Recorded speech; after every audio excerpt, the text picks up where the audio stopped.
수십 년 전 어디로 갈지도 모른 채 텍사스를 떠났던 그 달콤하고 아련한 기억이 떠오릅니다.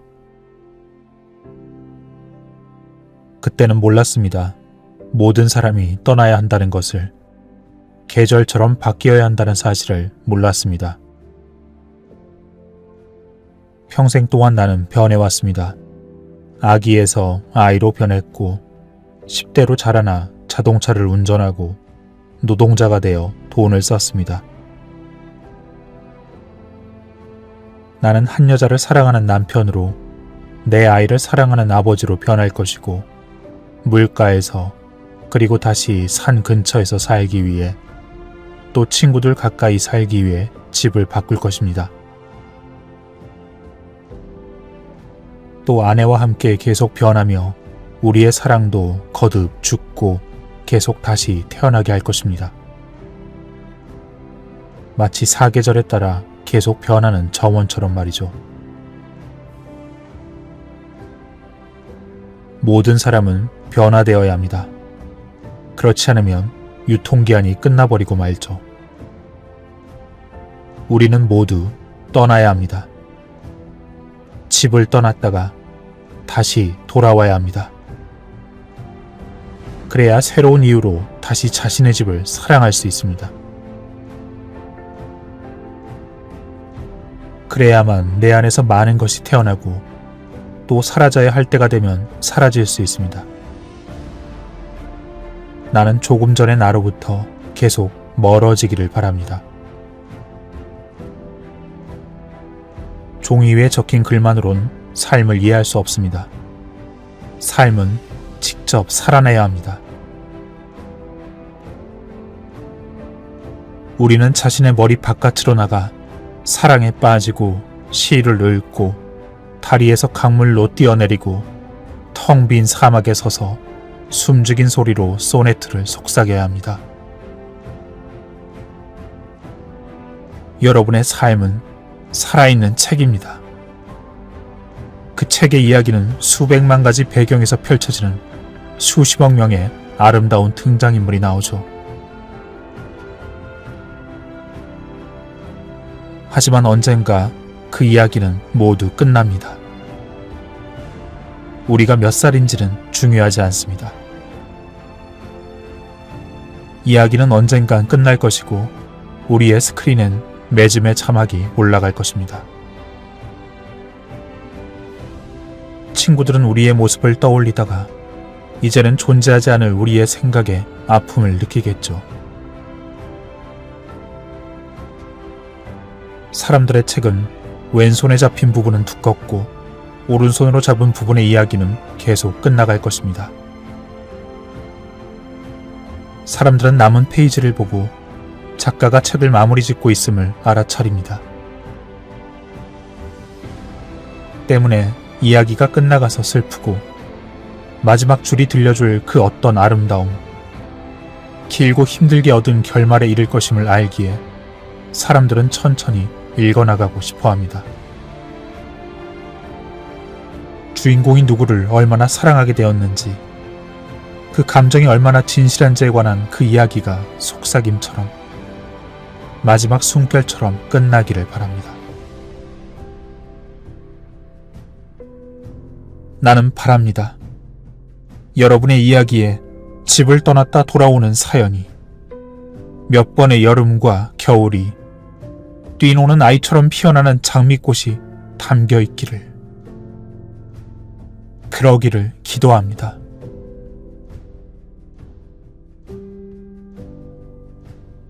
여러분의 이야기의 변화가, 아름다운 것을 태어나게 만드는 그 이야기가 담겨 있기를 바랍니다. 한 여자나 한 남자를 사랑하는 법을 배우는 이야기, 아이를 사랑하는 법을 배우는 이야기, 바다와 산속을 돌아다니는 이야기, 친구들의 이야기, 자신보다 남을 더 사랑하는 법을 배우는 이야기, 신을 이해하는 방식인 하나됨을 배우는 이야기, 그것들이 담겨 있기를 바랍니다. 여러분과 나 우리는 누구나 한 가지 이야기를 부여받습니다. 그렇습니다. 오직 하나의 이야기. 그런데도 용감하게 떠나지 않는다면 잘못을 저지르는 것과 마찬가지 아닌가요? 이젠 여러분이 떠나야 할 시간일지도 모릅니다. 변화할 시간, 빛날 시간일지도 모릅니다. 여러분에게 단 한마디만 되풀이해서 말하고 싶습니다. 떠나세요. 이 말을 입안에서 굴려보세요. 정말 아름다운 단어입니다. 당신이 항상 원했듯 아주 강하고 힘이 넘치는 말입니다. 하지만 당신은 혼자가 아닐 것이며 결코 혼자였던 적도 없습니다. 걱정하지 마십시오. 당신이 돌아왔을 때 모든 것은 여기 그대로 있을 것입니다. 변화되는 건 당신입니다.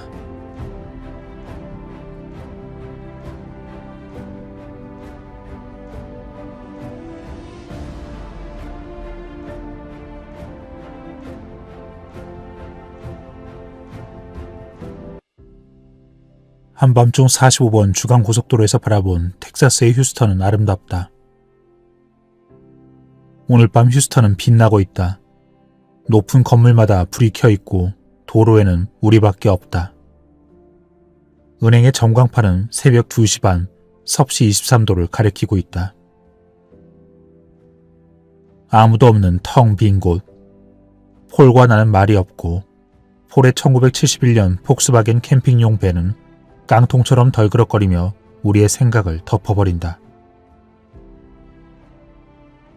그랬다. 우리는 여행을 시작했다. 오클라호마를 향해 북쪽으로 달린다. 그리고 아마도 그랜드 캐년으로 갈 것이다. 가진 돈이 다 떨어지기 전에 오레곤에 도착한다는 계획밖에는 없다. 우리 둘 다 흥분과 자유가 느껴진다. 반항아의 자유가 아닌 정해진 마감이 없다는 자유. 내일까지 반드시 어디에 가야 한다는 제약은 없다. 어떤 도로를 타야 하는 것도 아니고 누가 그랜드 캐년 대신 다른 곳에 가자고 해도 괜찮다. 우리는 진정한 의미의 여행자였다. 단지 움직이기 위해 이동할 뿐이었다. 여행 전 친구들에게 계획을 말했지만 거의 아무도 이해하지 못했다. 대부분 자기를 찾아 떠나는 여행이라 해석했다. 하지만 그게 진짜 목적 같지는 않았다. 우리를 만들어가는 것은 경험이다. 우리가 생각하는 기쁨과 두려움, 고통, 아름다움. 그것들은 시간이 우리를 어떻게 연마하느냐에 따라 날카로워지거나 무뎌진다. 그동안의 내 감각은 무뎌졌고 나는 그 날을 다시 세울 필요가 있었다. 오레곤은 눈이 많이 오나? 내가 바람과 엔진 소리를 이길 만큼 큰 목소리로 폴에게 묻는다. 그럼 겨울마다 몇 미터씩 와. 태평양 쪽은 안 오지만. 폴이 손을 뻗어 사이드미러를 조절하며 말한다. 우리가 도착하면 눈이 남아있을까? 아닐걸. 3월이면 거의 다 녹아. 우린 몇 달 뒤에나 도착하잖아. 산에는 눈이 좀 있을 거야. 내 마음은 산속을 헤엄치고 있다. 거의 평생을 오리건에서 살아온 폴이 오리건의 지형을 말해준다. 세자매 봉우리와 크레이터 호수의 광경과 멕시코에서 시에라 네바다와 캐스케이드를 지나 캐나다까지 이어지는 4285km의 하이킹 코스. 이 모든 풍경이 하나로 이어진다. 오레건엔 노화만한 송어와 예쁜 여자들이 즐비한 바와 절벽과 맞닿은 넓은 바다, 폭포와 협곡. 해밍웨이 소설에 등장할 법한 것은 뭐든 다 있다 했다. 폴은 왜 휴스턴을 떠나왔을까? 그는 그곳에 어울리는 남자가 아니었다. 시간은 빨리 흐르고 사람들은 그 시간을 따라잡으려 허둥지둥 애쓴다. 나는 습관처럼 10분에 한 번씩 손목을 들여다보지만 폴은 아마 시계도 없을 것이다. 그에게 필요한 건 벤에 다 있었다. 공구상자와 스토브, 배낭, 그리고 책이 10권 정도 있다. 청바지 한 벌과 반바지 몇 벌, 그리고 신발 뿐이었다. 폴은 물건을 쌓아두지 않고도 만족을 얻을 수 있음을 보여주는 살아있는 증거였다. 이 정도 속도면 다음 겨울은 돼야 북서부에 도착하겠다. 폴이 가속 페달에 무게를 싣는다. 그래, 겨울까지 휴스턴을 벗어나지도 못할걸? 속도가 느리지만 폴은 나보다 더 마음이 느긋하다.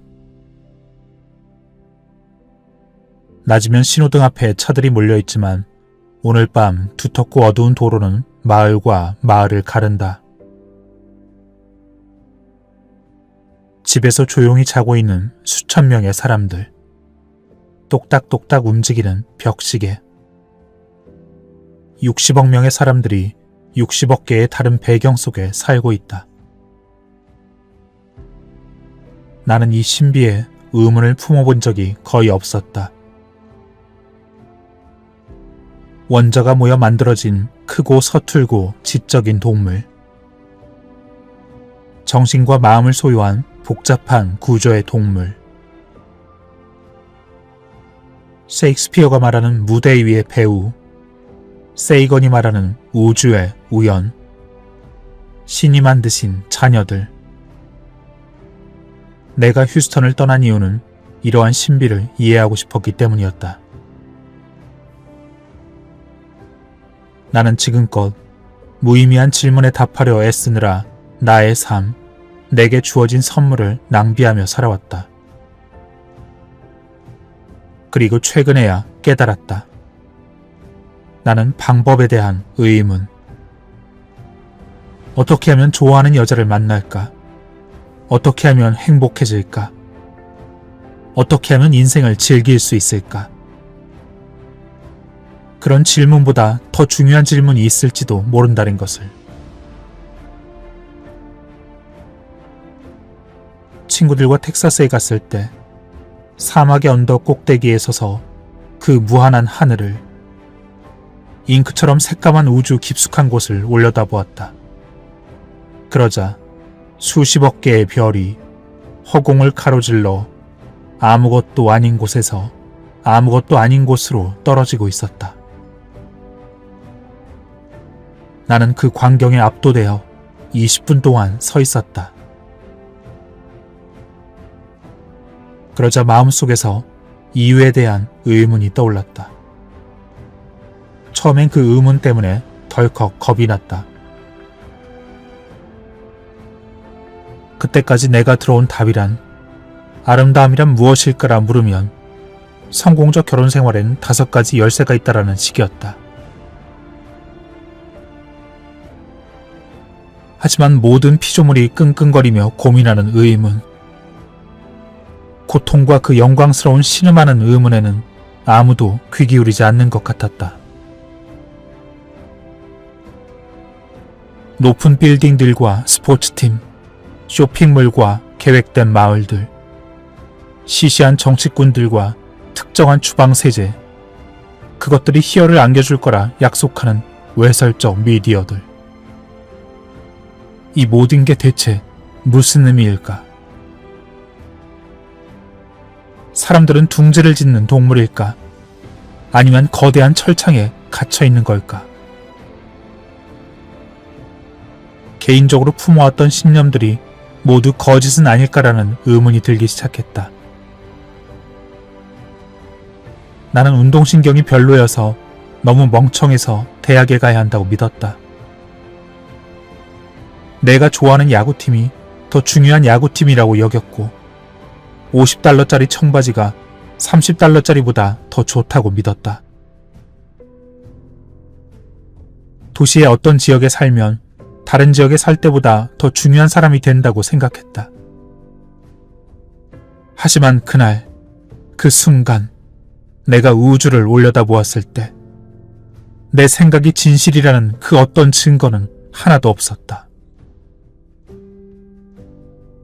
우주는 나에게 멍청하다고 말하지 않았다.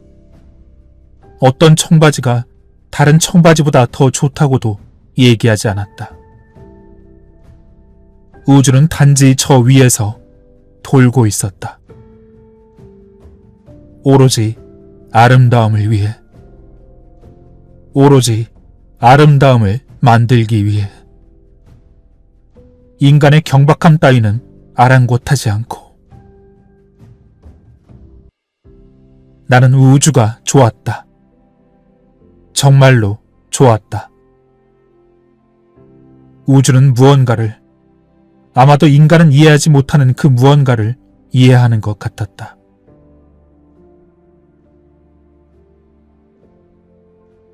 그래서 나는 어떻게라는 질문을 왜라는 질문으로 바꾸며 모든 것들이 타당한지 살펴보기 시작했다. 그러자 모든 생각이 주관적으로 보이기 시작했다. 그리고 그 생각들은 아름다운 일로 이어졌다. 부끄럽지만 내가 예쁘지 않다 생각했던 여자아이들이 사랑스러워 보였고 그들의 친절한 행동과 깊은 겸손, 그들의 참된 모습을 더 이상 상업적 선동이나 거짓말과 비교하지 않았다. 내가 어떤 생각을 이해하지 못할지라도 스스로 멍청하다고 자책하지 않았다.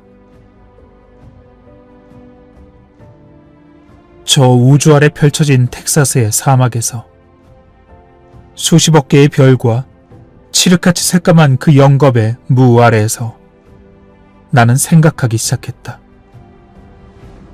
어쩌면 삶이란 내 생각과는 다른 것이 아닐까.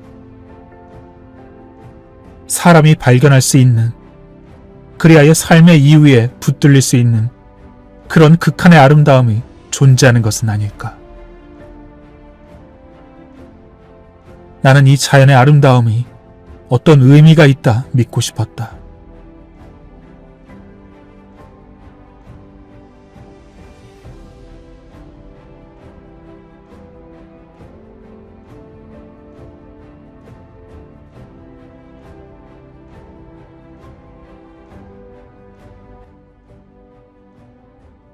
벌써 지쳤어, 폴? 폴이 지친 듯 운전대를 잡고 있다. 지친 지 좀 됐지. 여기서 한숨 잘까? 폴이 묻는다. 4시간 이상 달렸지만 속도는 느렸다. 시간이 많이 지났지만 쉴 만큼 충분히 전진하지 못했다. 내가 운전할 테니까 넌 침대 펴고 자.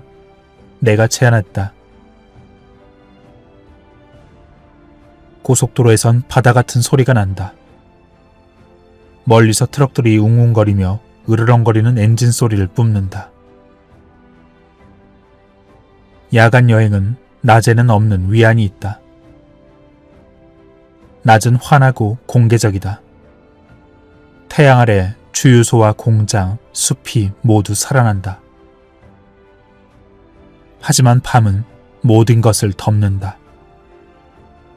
마치 우리가 명상하고 반성할 수 있도록 대낮의 걱정거리들을 천으로 쓸어 담아 기억 속으로 쏟아붓는 것 같다. 가끔 그런 생각이 든다. 오늘이 끝나서 결코 오늘을 다시 살 수 없다는 생각. 우리는 하루하루를 합친 것에 지나지 않으며 모든 날을 다 써버리고 나면 이 장소와 시간, 이 사람들과 이 빛깔이 다시 돌아오지 않으리라는 그 상념에 잠긴다. 그런 생각이 들면 이 시간을 기뻐해야 할지 슬퍼해야 할지 축복처럼 즐겨야 할지 잘 모르겠다.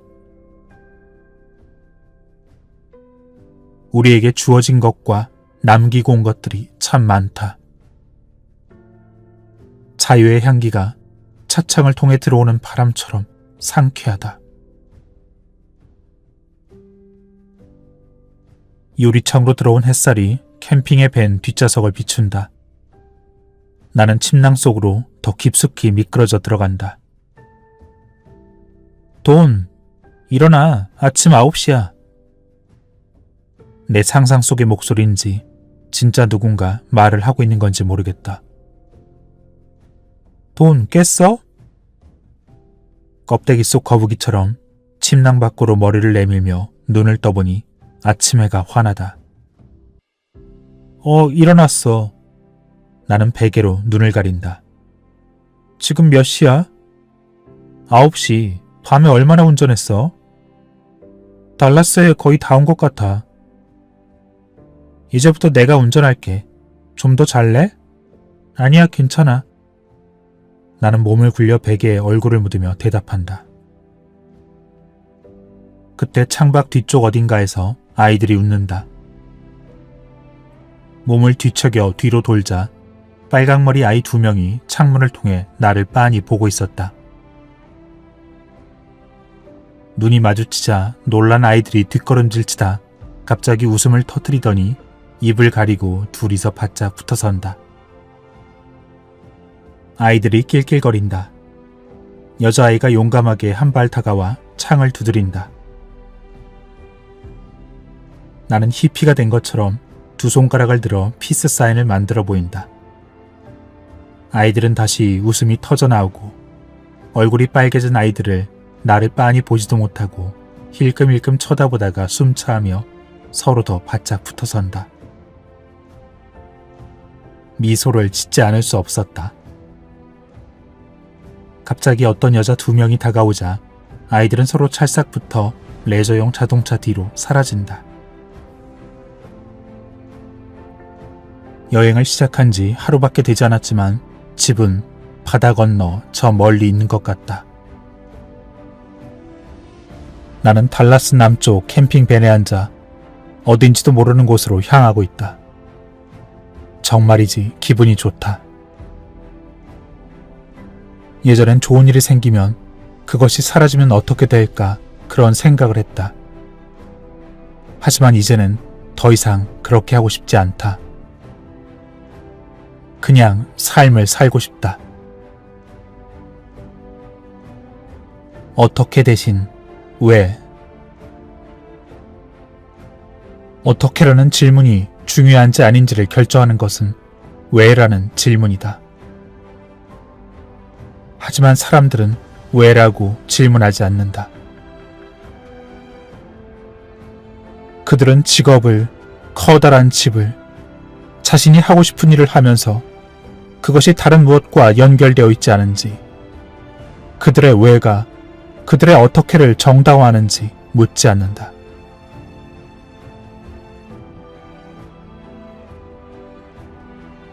때론 집을 떠나야만 어려운 질문을 할 수 있다. 우리가 자란 방, 우리가 태어난 도시에서는 때론 절대 질문이 떠오르지 않는다. 익숙하기 때문이다. 익숙한 장소에서는 어려운 질문이 떠오르지 않는다. 당신과 나의 문제는 우리에게 일어나고 있는 일에 익숙해졌다는 것이다. 어딘가로 떠나고 있다는 느낌. 예전의 우리의 모습을 떠나 앞으로 우리가 될 모습을 향해 나아가고 있다는 느낌. 나는 여러분이 어떻게가 아니라 왜에 대한 대답을 가진 사람. 아름다움과 관계와 사랑, 우주의 법칙과 이 공기의 소중함을 이해하는 사람. 그런 사람이 되기를 바란다. 모든 것을 하나로 묶어주는 것.